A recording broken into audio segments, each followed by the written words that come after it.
Kemarin ketika saya sedang berada di kereta, tiba-tiba salah seorang teman saya nelpon dan bertanya dengan sangat-sangat serius, penuh rasa penasaran. Mas Alif, sudah nonton belum video Pak Jokowi dengan Najwa? Saya pikir apa gitu kan. Dan saya jawab, belum. Wah, teman saya kaget, kok bisa belum? Ya, saya masih dalam perjalanan, masih di kereta, jadi nggak sempet. Saya bilang, ya nonton mas, gitu ya. Meskipun saya juga sudah bisa prediksi bahwa videonya juga nggak akan ada apa-apa, gitu. Karena ketika Pak Jokowi sudah tidak lagi menjadi presiden, dia tidak akan berani memulai isu baru, tidak berani membongkar atau membuat pernyataan-pernyataan baru. Sehingga, kalaupun ada wawancara dengan Najwa Shihab, ya semuanya cerita-cerita lama, gitu ya. Tidak current isu, tidak betul-betul menjawab apa yang sedang terjadi hari ini, karena sudah bukan presiden dan dia tidak bisa apa-apa. Dan teman saya membenarkan, benar juga sih gitu ya. Semuanya jawabannya ngambang-ngambang gitu ya. Tapi karena saya menghormati teman saya ini, karena teman saya pernah ngirim TV LED Samsung ke rumah, jadi untuk menghormati teman saya ini, saya akhirnya nonton hari ini durasi full 24 menit dan akhirnya saya menemukan satu fakta baru bahwa ternyata ketika Pak Jokowi tidak lagi menjadi presiden, mentalnya tuh jatuh. Karena sepanjang wawancara dengan Najwa dalam durasi 24 menit, kaki Pak Jokowi itu bergerak terus. Kayak orang lagi ngejahit. Kayak gemeter gitu ya, suaranya juga suara-suara gemeter, nggak yakin, sangat ragu. Seorang Jokowi yang sebelumnya sangat pede sekali, yang sangat ya bisa memainkan atau menguasai suasana gitu. Kemarin ketika diwawancara sama Najwa, nampaknya Pak Jokowi sangat-sangat tidak percaya diri, dan ini aneh gitu. Karena yang mengundang Najwa ke Solo kan Pak Jokowi. Tapi ketika Najwa datang, yang grogi malah Pak Jokowi. Tuan rumah yang grogi. Kok bisa? Presiden 2 periode ngundang wartawan ke rumahnya, terus ketika datang, dia grogi. Ini seandainya syutingnya di Narasi TV atau di studio Najwa Shihab gitu ya, mungkin nggak cuma kakinya Pak Jokowi yang gemeter, tapi tangannya juga. Wah, semuanya gemeter. Ya tapi ya ini adalah satu pemandangan baru gitu, karena kita belum pernah melihat Pak Jokowi segemeter ini, segrogi ini ketika berhadapan dengan Najwa atau dengan host yang lain gitu. Karena sebelum-sebelumnya Pak Jokowi selalu bisa ya memainkan atau menguasai suasana gitu. Ya mungkin karena dulu syutingnya di istana gitu ya, rasanya berbeda, auranya tuh aura-aura penguasa lah. Dan ketika saya nonton video ini, saya melihat ada banyak sekali kejanggalan karena terjadi banyak sekali pemotongan-pemotongan. Ketika di awal-awal saja, ketika Najwa baru memulai membahas soal Pak Jokowi yang baru datang dari Abu Dhabi gitu ya, dan ditanya soal bagaimana setelah tidak menjadi presiden, apakah masih ingin produktif dan sebagainya, tiba-tiba setelah itu ada potongan gitu, dipotong soal video Pak Jokowi yang bertemu dengan Pak Prabowo dan membahas soal cawe-cawe. Potongannya itu agak panjang gitu.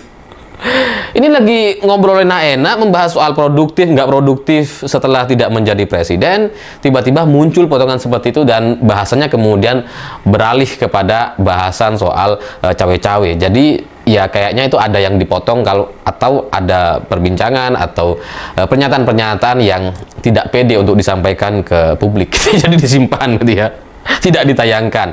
Dan kemudian setelah itu ada banyak sekali potongan-potongan sehingga wawancara Najwa dengan Pak Jokowi itu sudah bukan lagi wawancara ala-ala Najwa yang biasa kita lihat gitu ya. Ini nggak biasa karena sangat pendek sekali, cuma 24 menit dan banyak sekali potongan-potongan sehingga alur ceritanya, alur wawancaranya dari titik awal sampai akhir ini semuanya tuh kayak nggak nyambung, kayak ya pertanyaan-pertanyaan yang kayak pertanyaannya tuh yang ingin disampaikan ke YouTube atau ditampilkan itu hanya pertanyaan-pertanyaan yang memang bisa dijawab sama Pak Jokowi. Sementara jawaban-jawaban yang dianggap kurang oke, kayaknya Pak Jokowi terlalu gemeter dan sebagainya itu jadi nggak ditayangkan gitu. Karena banyak sekali potongan-potongan dan ini semakin meyakinkan saya bahwa ternyata mental Pak Jokowi sudah runtuh, sudah turun dibandingkan ketika beliau masih menjadi presiden. Dan Persis seperti prediksi saya, semua yang tayang yang ada di YouTube Najwa Shihab semuanya nggak penting. Semuanya adalah cerita-cerita lama gitu ya, cerita-cerita yang sudah kita ketahui bersama-sama dan semua beritanya ada di media. Tidak ada pernyataan baru. Misalkan seperti soal survei Presiden Prabowo yang 80,9% ya bagi Pak Jokowi itu bagus gitu ya, program makan gratis ya bagus gitu ya. Dan saya nggak memberi masukan kepada Gibran ya, nggak memberi masukan kepada Pak Prabowo ya karena saya kan di Solo ya. Ya gaya-gaya politik sen kiri belok kanan lah ini. Karena ya ketika Pak Jokowi bilang ya saya kan di Solo, padahal sering ke Jakarta. Sering ke Jakarta. Ini politik sen kanan belok kiri lah ini. Jadi ya kita sama-sama paham bahwa kalau Pak Jokowi bilang iya artinya enggak, kalau bilang enggak artinya iya. Begitu terus rumusnya gitu. Dan ketika Pak Jokowi ditanya soal demo adili Jokowi, karena ada juga orang yang coret-coret adili Jokowi di Jogja, Solo, Medan, Surabaya, di kota-kota besar, itu jawaban Pak Jokowi ternyata sangat-sangat sangat-sangat mengejutkan gitu. Karena bagi Pak Jokowi ya itu ekspresi kalah pilpres. Ya. Oke, kembali lagi dengan saya, salam inspirasi, salam NKRI, harga mati. Tentu kita sudah mendengarkan sedikit penjelasan dari saudara kita ahli Rahman mengenai wawancara Najwa Shihab terhadap Joko Widodo. Mesti kita bisa lihat di wawancara tersebut ada beberapa getaran kaki Jokowi, tanda-tanda ini bahwasanya Jokowi sangat panik. Apa yang disembunyikan oleh Jokowi? Dan bahkan tentang ini pun yang dibahas oleh saudara kita Ali Rahman, ada beberapa video yang dipotong oleh Najwa Shihab. Apakah ini adalah ketakutan dari Jokowi ketika ada beberapa hal yang diucapkan oleh Jokowi sehingga netizen mengetahui? Apakah ada rahasia-rahasia di balik itu? Tentu masyarakat akan mempertanyakan ini, kenapa video tersebut dipotong? Jadi kita tidak heran lagi dalam situasi politik saat ini, dinamika politik saat ini ada berbagai ragam ketika terjun, ketika masa habis jabatan Jokowi malah makin terpuruk. Kenapa makin terpuruk? Tentu kita bisa lihat teman-teman bagaimana situasi keluarga Mulyono yang saat ini diserang oleh media sosial, diserang netizen yang dianggap bahwasannya Jokowi perusak demokrasi, oligarki. Tentu kita bisa dengarkan teman-teman, apakah di balik ini adalah sesuatu permainan Jokowi? Pada Pilpres 2024 memang benar-benar sangat mengecewakan. Ada beberapa pihak yang tidak suka dengan keputusan-keputusan yang dilakukan oleh Jokowi. Seperti keputusan dia memutuskan untuk mendukung Prabowo Gibran. Ya, dia seorang ayah, tentu ya sah-sah saja mendukung anaknya. Tetapi pada saat itu mereka masih kader partai PDIP, sehingga mereka meninggalkan partai PDIP dan saat ini mereka dianggap menjadi pengkhianat partai PDIP. Ya wajar saja karena Jokowi dibesarkan oleh partai PDIP sejak dia gubernur, sejak dia presiden 2 kali, tentu dari partai PDIP. Nah inilah teman-teman, kalau kita lihat berbagai ragam, berbagai situasi politik saat ini, berbagai kepentingan-kepentingan, berbagai hak-hak, tentu kita bisa lihat teman-teman. Memang kalau kita lihat bahwasanya kepemimpinan saat ini banyak juga yang blunder. Nah teman-teman, ada komentar dari Flaviana Stompul. Kalau banyak yang dipotong-potong, mestinya Jokowi nggak perlu panggil Najwa. Jokowi maunya menang terus, bersih terus. Ternyata Jokowi itu tukang cuci tangan dan tak bertanggung jawab, presiden palsu. Nah, saya setuju dengan komentar dari saudari kita Stompul ini. Kenapa saya setuju? Kalau Najwa Shihab, kenapa mesti Jokowi nggak perlu panggil Najwa untuk memotong video tersebut? Nah, ada rahasia tertentu. Kenapa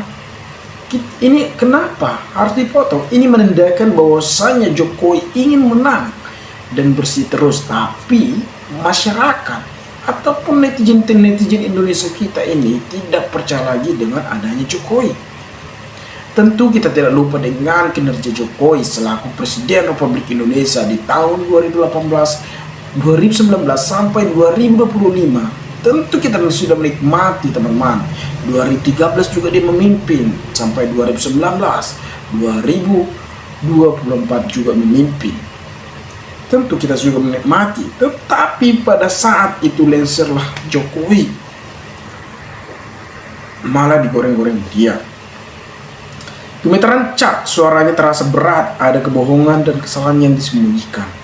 Nah, apakah ada kebohongan atau kesalahan yang disembunyikan Jokowi? Tentu seperti apa yang saya katakan tadi, bahwasanya ini ada sebagai pertanyaan, masyarakat akan bertanya-tanya, apalagi sempat dipotong videonya. Alhamdulillah rezeki nggak kemana, baru main di Agustus langsung dapat.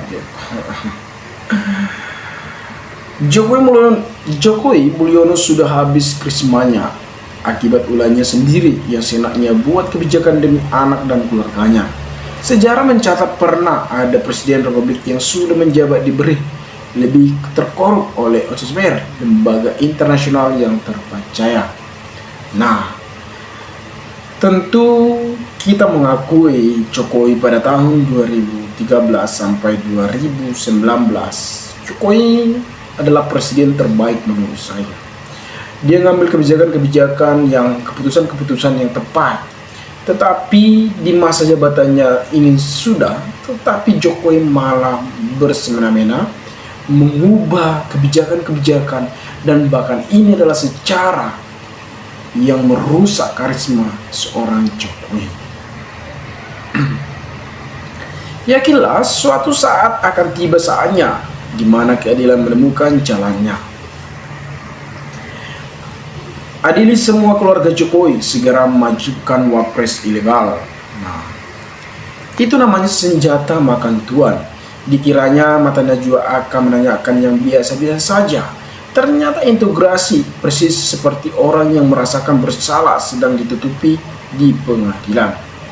Tentu ini harusnya KPK juga memeriksa Pak Presiden Jokowi atau mantan Presiden Jokowi, karena saat ini dia tidak menjabat lagi sebagai presiden. Yang menjabat sebagai presiden yaitu Prabowo Subianto. Pak Mulyono biar aman kembali uang negara yang Anda rampas dengan diam-diam selama 10 tahun, pokoknya adili Jokowi.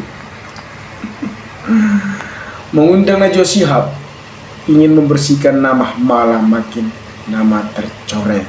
Nah, tentu sejarah tidak akan hilang, jejak digital tidak akan pernah hilang. Saat wawancara kakinya digoyang-goyangin, psikologi pasti paham dengan sedang cemas, berusaha supaya tidak keceplosan dan menyembunyikan kecemasan. Tentu menurut psikologi, ketika kaki tergemetar adanya sesuatu yang kita sembunyikan. Tentu kita sebagai masyarakat pun berharap untuk apa yang disembunyikan oleh Jokowi. Pasti merasakan ketakutan karena merasa banyak salah yang tidak ingin diketahui oleh orang lain. Nah, apakah yang disembunyikan oleh Jokowi? Kemarin saya lihat beberapa YouTube tertera durasi 1 jam 50 menit. Kalau nggak salah videonya udah mencapai 4 juta. Baru tahu dari video Alip bahwa durasi 24 menit. Saya coba searching, ternyata betul bahwa video diedit menjadi 24 menit 40 detik. Betul, berarti kata netizen bahwa Pak Jokowi lagi gelisah. Ya, Jokowi harus diadili. Bansos lewat Kemensus Bu Risma hanya 78 triliun.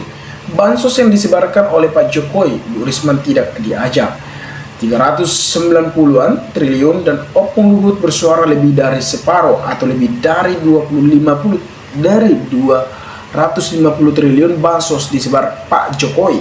Tidak tepat sasaran, jadi oke, setuju adili Jokowi. Nah teman-teman, mungkin saudara-saudara juga sudah mendengarkan sedikit penjelasan dari saudara kita Alip pertama. Maka berkala tanggapan teman-teman kolom komentar, agar kita bisa saling tukar pikiran satu antara lain. Salam inspirasi, salam RKRI, KR 2045 melaporkan.